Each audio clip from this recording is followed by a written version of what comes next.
If you keep trying to force yourself toward a goal and the energy just won't come, and you've started to think something's wrong with your drive, I want you to consider this. You're not unmotivated. You're pointed at the wrong goal. A goal that isn't truly yours can't pull you, no matter how hard you push. We treat motivation like a fuel tank. Either you've got it or you don't, and if yours is empty, the problem must be you. So you read the books, set the alarms, white-knuckle your way through another Monday, and still, the wanting won't ignite. You decide you're lazy, or undisciplined, or just not built for ambition.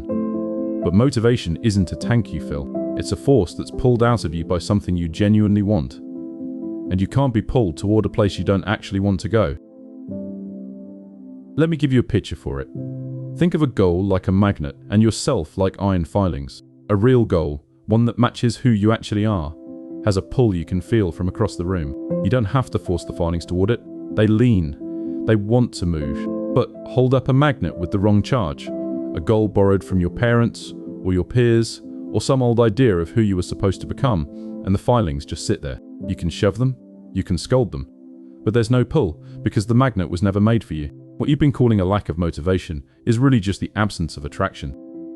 So when you can't get yourself moving, the question is not what's wrong with my drive. The question is, who chose this goal? Because borrowed goals are quiet thieves. They look exactly like real ones from the outside, same shape, same words, same impressive plan, but they have no magnetism, and you feel the difference as a strange, draining heaviness every time you try to begin.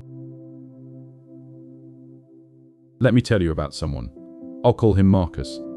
Marcus had spent 6 years climbing toward a partnership at his firm. It was the goal everyone agreed he should want.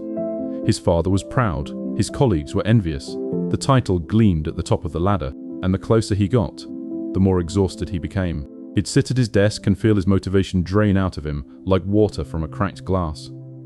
He thought he was burning out. He thought he was broken. He never once asked whether he actually wanted the thing he was killing himself to reach. What finally changed for Marcus wasn't a better morning routine or a motivational seminar. It was a quiet question from a friend. If no one would ever know what you chose, would you still choose this? And the answer landed in his chest like a stone. No. He'd been chasing a goal made of other people's pride. The day he let himself admit it and turned towards something smaller but truly his, work with his hands, a craft he'd loved as a boy. The heaviness lifted. He woke up early without an alarm. The pull had come back. It had never been gone. It had just been pointed at the wrong thing. There's real science under this. Researchers Edward Deci and Richard Ryan spent decades developing what's called self-determination theory, and their core finding is striking. Motivation that comes from inside, from goals that genuinely fit your values and interests, is durable and energizing. Motivation that comes from outside, from rewards, status, or other people's approval, is fragile and quickly drains you. When a goal is borrowed, you're running on the weakest kind of fuel there is. Of course it gives out. It was never really yours to burn. So if you've been blaming your drive, here are 3 things I want you to understand. First, low motivation is information, not a defect. Before you push harder, listen. A goal that consistently leaves you flat, maybe trying to tell you something your conscious mind hasn't admitted yet, that you don't actually want it. The resistance isn't your enemy. It's a compass, pointing away from the wrong magnet. Second, find out whose goal it is. Trace the wanting back. Did you choose this? Or did you inherit it from a parent, a partner, a culture, a younger version of yourself who wanted to prove something? A goal can be impressive and still be borrowed. The test isn't whether it sounds good. It's whether it pulls you when no one's watching. Third, when the goal is right, you won't need to force the motivation. You'll still have hard days and dull stretches. Even the right path has them. But underneath, there'll be a pull, a leaning toward, an energy that returns on its own. Stop trying to manufacture drive. Go find the thing that produces it naturally and let the magnet do the work.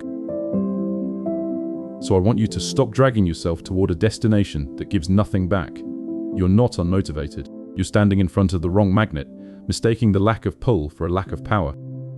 The mythologist Joseph Campbell once said, "The privilege of a lifetime is being who you are." That's where the motivation lives. Not in chasing who you were told to become, but in moving toward who you actually are. You were never short on drive.